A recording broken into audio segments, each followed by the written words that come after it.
bass pressure from a direction you may not have expected. It would be a way to sum up my approach to music. I have always tried to put sounds together that maybe don't fit, and that's terrorism I enjoy. Dance music for me will never work for me playing it on my mobile phone, you know, on the bus or whatever. It has to be a physical experience.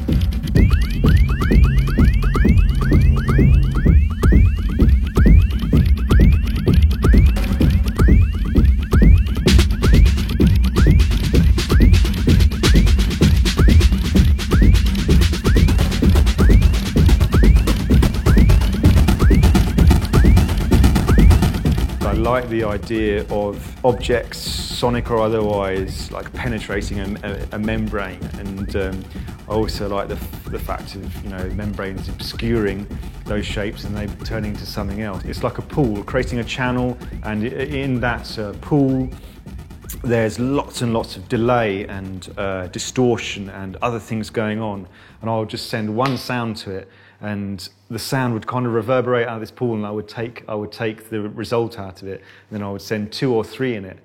And when there is sound with lots of sort of bass in there, it would mutate and become something, you know, something else. So it's like really playing with distortion, and, you know, that for me, it sounded like the sound was getting crushed, you know, in a sort of trash compactor.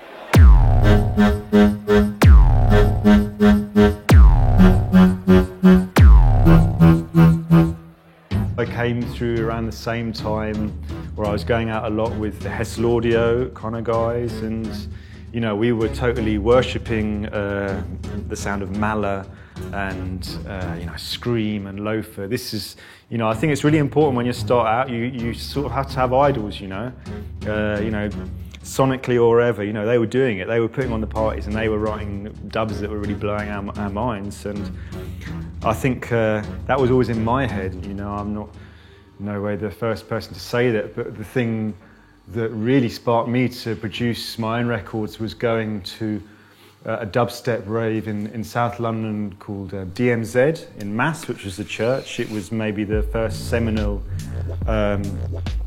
night, large night where dubstep in London became very popular.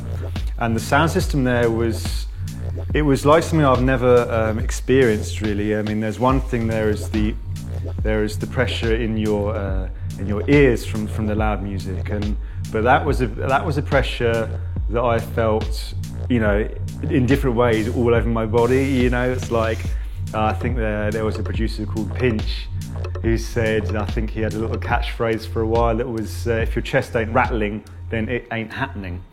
You know, that to me is a really important part of music. Yes! Oh my God!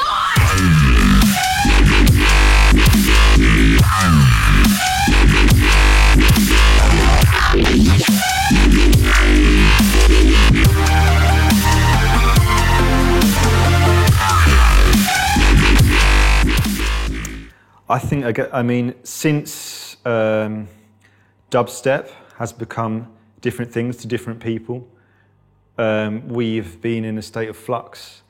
You know, I don't think that there's no blame in it. You know, we don't forget, you know, the people, we went with it. You know, it was either kind of, you know, you could either just try and shut the whole world out, you know, or just go with it, and, you know, and that's what happened. But of course, yeah, I mean, it was an awkward term in the first place, really. You know, as far as a descriptive term, it was a new thing. People never really knew what it was, and then it started meaning, you know, oh, not that type of dubstep. No, this type of, you know, it's a funny thing. But I think it's great because now America is having its summer of love. You know, they're going out to the clubs and they are, you know, doing the things that all dance music lovers should do, you know.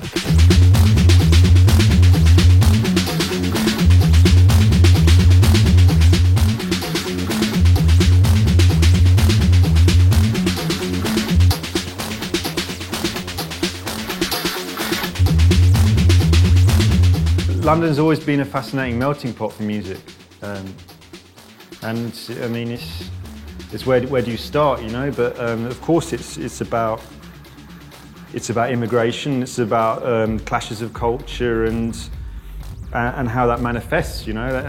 And it is about integration and you know.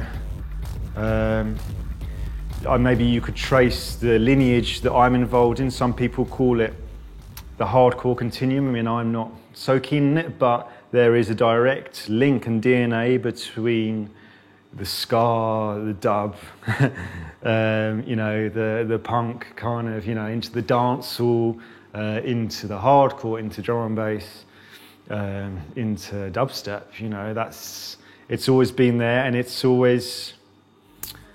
You could tell when something's made in London, you know, and I think it is just that combination of spice we've got, you know.